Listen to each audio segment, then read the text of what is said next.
여러분, 우리가 보통 팔이 부러져서 병원에 가면 엑스레이를 딱 찍잖아요? 그렇죠. 뼈가 어긋난 선이 하얗게 바로 보이니까요. 네, 의사가 딱 그 선을 가리키면서 자, 여기 문제가 있네요 하고 진단해 줍니다. 참 깔끔해요? 아주 이분법적이죠. 부러졌거나 아니거나 눈에 명확하게 보이니까 가능한 일입니다. 맞아요. 그런데 이게 인간의 내면, 트라우마, 그리고 그 복잡하게 얽힌 가족의 심리라는 세계로 들어가는 순간 이 엑스레이 기계가 완전히 먹통이 돼버리죠. 맞습니다. 우리가 마주하는 진단의 풍경이 아주 탁하고 흐려지거든요. 그래서 오늘 우리가 깊이 파헤쳐볼 텍스트가 정말 흥미롭습니다. 네, 아주 기대가 되는데요. 오늘 우리가 다룰 자료는 수천 년 된 고대 문헌, 바로 사무엘상 1장입니다. 아마 종교 텍스트로 이미 익숙하신 분들도 분명 계실 텐데요. 네, 하지만 오늘 저희의 미션은 아주 명확합니다. 종교적인 선입견이나 우리에게 익숙한 그 주일학교식의 뻔한 해석은 오늘 완전히 내려놓는 겁니다. 오, 완전히 새롭게 접근하겠다는 거군요. 그렇습니다. 대신에 이 텍스트가 보여주는 아주 적나라한 인간의 감정, 가족 간의 지독한 갈등, 철저한 오해, 그리고 깊은 슬픔이 심리적으로 어떻게 극복되는지 그 여정을 철저히 분석해 볼 겁니다. 사실 이런 표면적인 종교 이야기 아래를 자세히 들여다보면요. 현대인이 우리도 매일같이 겪고 있는 인정 욕구라던가 결핍, 또 인간관계의 권력 역학이 아주 생생하게 살아 숨쉬고 있거든요. 맞아요. 자, 그럼 이야기의 무대부터 세워볼까요? 에브라임 산지라는 곳에 사는 엘가나라는 남자의 가정입니다. 네, 이 남자에게는 두 명의 아내가 있었죠. 한나와 분인나. 상황은 이렇습니다. 분인나에게는 자식이 아주 많고 한나에게는 아이가 없어요. 텍스트는 꽤 직설적으로 묘사하거든요. 여호와께서 그로 임신하지 못하게 하셨다. 이렇게요. 아주 명확한 결핍의 상태네요. 그러니까 단순히 아이가 없어서 슬프다 정도로 끝나는 게 아니잖아요. 분인나가 한나를 가만두지 않습니다. 아주 심하게 괴롭히고 번민하게 만들거든요. 여기서 우리가 꼭 짚고 넘어가야 할 핵심이 있어요. 바로 그 시대의 가정 내 권력 구조입니다. 권력 구조요? 네, 고대 중동 사회에서 자녀, 특히 아들을 낳는다는 건 단순히 개인적인 행복의 문제가 아니었어요. 그럼요. 그것은 여성의 사회적 지위, 경제적 권리, 심지어 가문 내에서의 생존 자체를 보장하는 유일한 수단이었습니다. 아, 그러니까 지금처럼 막 부부가 합의해서 우리는 딩크족으로 살자 이런 선택지가 있는 낭만적인 시대가 전혀 아니라는 거군요. 전혀 아니죠. 자식이 없다는 건 곧 그 사회에서 아무런 발언권도, 미래에 대한 보장도 없다는 뜻입니다. 와, 생존이 걸린 문제였네요. 맞습니다. 그러니 분인나의 괴롭힘을 단순히 아내들 사이의 흔한 질투 정도로 치부하면 안 됩니다. 약간 치정극 느낌이 아니라는 거네요. 그렇죠. 자신이 가진 그 생존의 권력을 이용해 경쟁자를 철저히 짓밟고 자신의 우위를 확인하려는 아주 잔인하고 반복적인 심리적 폭력이었던 겁니다. 한나에게 이 상황은 생물학적 문제를 넘어선 완전한 실존적인 위기 그 자체였군요. 맞습니다. 매일매일이 지옥이었을 겁니다. 그런데 이 지옥 같은 상황이 최고조에 달하는 시기가 있어요. 매년 실로라는 곳에 온 가족이 제사를 드리러 갈 때마다 벌어지는데요. 일종의 축제 기간이잖아요. 네, 다들 맛있는 거 먹고 즐기는 기간인데 분인나가 사정없이 한나를 찌르고 한나는 억울해서 막 울면서 밥도 못 먹는 상황이 펼쳐집니다. 정말 비참했겠네요. 그런데 여기서 남편 엘가나의 대처가 진짜 기가 막힙니다. 엘가나는 한나를 너무 사랑해서 재물의 갑절, 즉 2배의 몫을 챙겨주거든요. 고기를 2배로 줬다는 거군요. 네, 그러면서 우는 한나에게 이렇게 말하죠. 한나여 어찌하여 울며 먹지 아니하며 마음이 슬프뇨. 내가 그대에게 10 아들보다 낫지 아니하뇨? 아, 네. 저는 이 구절을 읽으면서 진짜 완전 어이가 없었어요. 어떤 부분에서 그렇게 느끼셨나요? 아니 상대방의 진짜 상처나 공포는 전혀 이해하지 못한 채 그냥 비싼 선물 쥐어주고 극단적인 자기애로 상황을 덮어버리라는 거잖아요. 진짜 눈치 없는 파트너의 전형 아닌가요? 그렇게 볼 수 있죠. 비유하자면 약간 이런 거예요. 직장에서 억울하게 잘릴 위기에 처해서 아내가 펑펑 울고 있는데 남편이 와서 내가 오늘 명품백 사줬는데 왜 울어? 나같이 돈 잘 버는 남편이 어디 있다고. 이러는 거랑 완전 똑같지 않나요? 아주 날카로운 비유입니다. 여기서 텍스트가 포착해낸 인간관계의 역설이 정말 놀랍거든요. 역설이요? 엘가나는 아마 나름대로는 최선을 다했을 겁니다. 자기가 줄 수 있는 최고의 물질적 풍요와 애정으로 아내의 고통을 덮어주려 한 거죠. 자기 딴에는 그게 사랑이었겠죠. 네, 하지만 엘가나가 놓친 게 있습니다.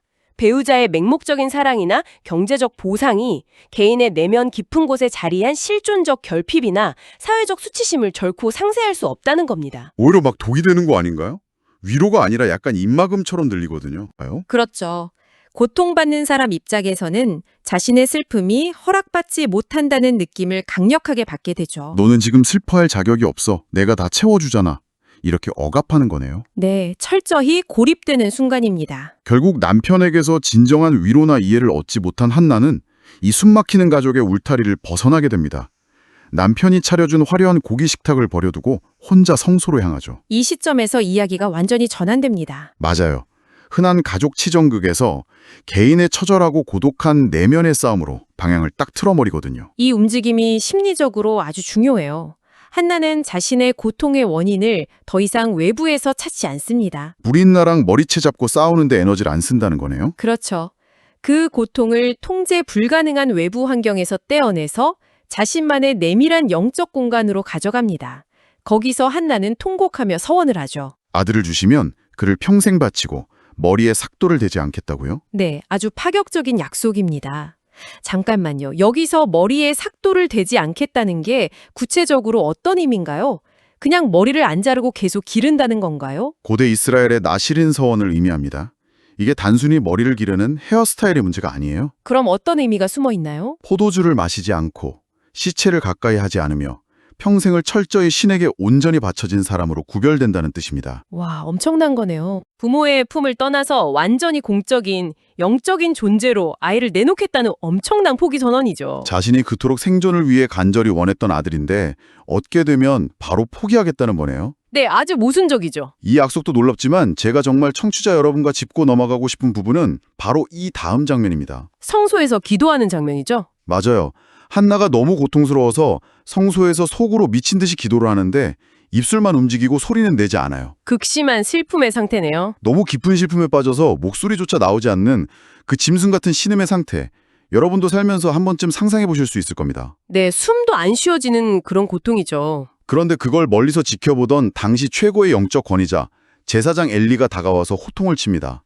네가 언제까지 취하여 있겠느냐? 포도주를 끊으라. 완벽한 오독이자 오진이죠. 이 아이러니가 너무 끔찍하지 않나요? 사람의 마음을 가장 잘 들여다보고 품어줘야 할 종교 지도자가 한 사람의 찢어지는 트라우마를 단지 아침부터 술에 만취해서 진상 부리는 여자로 철저하게 오해해버린 겁니다. 이 장면은 깊은 슬픔과 고통이 사회 속에서 어떻게 취급받는지를 아주 적나라하게 보여줍니다. 어떤 점에서요? 우리는 흔히 슬픔에 적절한 형태가 있다고 착각하잖아요. 장례식장에서 얌전하게 검은 옷 입고 손수건으로 눈물만 닦는 그런 정제된 모습이요? 맞습니다. 하지만 인간의 고통이 한계치를 넘어 극단에 달했을 때 그것은 결코 정제된 모습으로 나타나지 않습니다. 막 일그러지고 취해질 수도 있겠네요. 외부 관찰자, 심지어 엘리와 같은 영적 전문가의 눈에도 그것은 기이하고 불쾌하며 때로는 미치거나 술에 취한 것처럼 보이기 십상입니다. 와, 한나의 고립이 이 시점에서 진짜 완벽해지네요. 그렇죠. 가족 안에서도 남편에게 이해받지 못했는데 마지막으로 의지하러 온 성소에서조차 가장 큰 권위자에게 철저히 곡해당한 겁니다. 가장 깊은 슬픔은 인간을 이토록 철저한 무인도에 가둬버리죠. 세상에 내 편이 단 한 명도 없는 막막함, 진짜 끔찍하네요. 청취자 여러분도 살면서 가장 믿었던 사람에게 혹은 내 상황을 당연히 이해해줘야 할 사람에게 철저히 오해받았을 때 그 억울함을 겪어보셨을 텐데요. 정말 미쳐버릴 것 같은 기분이 들죠. 보통 사람 같으면 여기서 어떻게 할까요? 완전히 멘탈이 무너져서 성소를 뛰쳐나가거나 아니면 막 엘리 제사장한테 폭발해서 욕을 퍼부었을 것 같아요. 당신이 제사장이면 다야, 내가 술 취한 걸로 보여 하면서요. 극도의 스트레스 상태니까 충분히 그럴 수 있죠. 억울함의 자기방어 기제가 폭발하는 게 아주 자연스러운 인간의 반응입니다. 그런데 한나는 여기서 완전히 다른 차원의 반응을 보여줍니다. 네, 감정적으로 무너지지 않아요. 맞아요. 이 치욕스러운 오해 앞에서 감정의 통제력을 잃지 않고 자신의 상태를 아주 정확하고 당당하게 언어화합니다. 나의 주여 그렇지 아니하니이다 라고 입을 열죠. 네, 나는 마음이 슬픈 여자라 포도주를 마신 것이 아니라 여호와 앞에 나의 심정을 통한 것뿐입니다. 와, 자신을 방어하면서도 상대방을 향한 이성적인 태도를 잃지 않는 이 엄청난 내면의 단단함. 정말 대단하지 않나요? 한나는 엘리의 잘못된 진단을 단호하게 거부한 겁니다. 외부의 권위자가 자신을 취한 여자로 맘대로 규정하려는 것을 막아세운 거죠. 스스로 자기 정체성을 다시 세운 거네요. 맞습니다. 스스로 자신을 마음이 슬픈 여자로 규정하죠. 이 적극적인 해명은 단순히 엘리의 오해를 푸는 해프닝이 아니에요. 그럼 어떤 의미가 있나요? 심리적으로 보면 한나 스스로가 자신의 끔찍한 고통을 정면으로 직면하고 그것에 정확한 이름을 붙이는 고도의 자기 치유 작업이 시작된 순간입니다. 아, 고통에 이름을 붙였다. 그러자 엘리도 즉각 태도를 바꿉니다. 자기 실수를 인정하고 평안히 가라 이스라엘의 하나님이 네가 구한 것을 허락하시기를 원하노라 하고 축복을 내리죠. 네, 상황이 급반전됩니다. 자, 그리고 이 텍스트의 하이라이트라고 할 수 있는 디테일이 바로 이 다음 구절에 등장하는데요. 이 대화 직후에 한나가 자리로 돌아가서 밥을 먹습니다. 그리고 얼굴에 다시는 수색이 없으니라, 즉 다시는 슬퍼하지 않았다고 기록되어 있어요. 이 지점이 심리적으로 왜 그렇게 중요하다고 보시나요? 아니, 왜냐하면요. 사실 현실적인 문제는 단 하나도 해결되지 않았거든요. 상황은 똑같죠. 네, 분인나는 집에 돌아가면 여전히 눈 부라리고 괴롭힐 거고 엘가나는 여전히 눈치 없이 굴 거고 한나의 배는 여전히 비어 있단 말이에요. 당장 아들이 생겼다는 물리적인 증거가 하나도 없잖아요. 그렇습니다. 그런데도 밥을 다시 먹고 얼굴에 그늘을 완전히 지워냈다는 게 진짜 놀라운 거죠. 맞습니다. 누군가에게 내 상처의 진짜 모습을 있는 그대로 쏟아냈고 그것이 한치의 곡해 없이 온전히 수용되었다는 경험 자체가 가져다주는 엄청난 내적 변화를 보여주는 대목입니다. 오, 잠깐만요. 여기서 제가 약간 삐딱하게 질문을 하나 던져볼게요. 네, 어떤 건가요? 한나가 갑자기 밥을 먹고 기분이 좋아진 건 그냥 당시 최고의 권위자인 대제사장이 하나님이 네 소원을 들어주실 거다라고 일종의 보증수표를 끊어줬기 때문 아닌가요? 아, 이제 드디어 임신하겠구나 하는 기대감 때문이 아닐까 하는 거죠. 맞아요. 우리가 이 상황을 너무 막 심리적인 수용이나 치유로만 포장하는 건 아닐까 싶어서요. 아주 예리한 지적입니다. 당연히 대제사장의 종교적인 축복이 주는 기대감이나 위안도 분명 엄청 컸을 겁니다. 그렇죠. 하지만 인간의 심리 메커니즘을 꼼꼼히 따져보면요. 단순히 미래에 아들이 생길지 모른다는 불확실한 보상에 대한 기대감만으로 수년간 켜켜이 쌓인 지독한 우울증과 식음전폐 상태가 하루아침에 완전히 사라지기는 매우 어렵습니다. 아, 그건 또 그렇네요. 그 깊은 우울이 한순간에 날아갈 리가 없죠. 네, 한나의 즉각적인 회복을 설명하는 더 근본적인 동력은 바로 진정한 목격자의 등장입니다. 진정한 목격자요? 사람은 자신의 고통이 철저히 고립되어 있다고 느낄 때 가장 깊게 절망하거든요. 남편 엘가나는 돈과 사랑으로 한나의 고통을 덮어버리려 했고 분인나는 고통을 조롱했으며 엘리는 처음엔 그 고통을 술주정이라는 범죄로 오해했죠. 전부 다 제대로 보지 못한 거네요. 그런데 한나가 용기를 내어 자신의 입으로 고통을 명명하고 엘리가 변명 없이 그것을 있는 그대로 받아들인 순간 한나의 고통은 드디어 세상 속에서 타인에게 제대로 읽혔습니다. 당신은 미친 것도 취한 것도 아니군요. 당신은 그저 마음이 무너져 내린 사람이었군요. 이렇게요. 바로 그겁니다. 이 투명한 인정과 수용의 경험이 현실의 물리적 변화보다 앞서 내면의 감옥문을 부수고 열어버린 겁니다. 상황이 해결되기 전에 온전히 이해받았다는 감각 자체가 이미 치유의 본질이라는 걸 텍스트가 꿰뚫어 본 거죠. 와, 상황보다 내면이 멀려 변했다는 거네요. 저희 처음에 얘기했던 엑스레이 비율을 다시 떠올려 보면요. 한나의 뱃속을 엑스레이로 찍어보면 여전히 텅 비어 아무것도 안 찍히겠지만 이미 그녀의 내면의 골절은 완벽하게 다 붙은 상태였던 거네요. 아주 정확한 비유입니다. 그렇게 마음의 감옥에서 탈출한 한나는 집으로 돌아가고 마침내 임신을 해서 아들을 낳습니다. 이름을 사무엘, 즉 내가 여호와께 그를 구하였다라고 짓죠. 수년의 결핍과 수치심이 마침내 보상받는 완벽한 해피엔딩입니다. 드라마라면 딱 여기서 끝났겠죠? 솔직히 진짜 드라마면 여기서 막을 내려도 다들 기립박수를 칠 겁니다. 하지만 이 텍스트가 시대를 초월하는 엄청난 깊이를 가지는 이유는요. 진짜 서사가 바로 지금부터 시작되기 때문입니다. 아, 이제 진짜 시험대가 열리는 거군요. 맞습니다. 진정한 시험 때는 가장 밑바닥일 때 절박하게 맺었던 약속을 모든 결핍이 채워진 풍요와 성취의 시기에 과연 어떻게 대할 것인가 하는 문제로 옮겨가거든요. 아, 머리에 삭도를 대지 않겠다, 바치겠다 했던 그 약속이요? 한나는 아이가 젖을 뗄 때까지 대략 3년 정도 집에서 품고 키웁니다.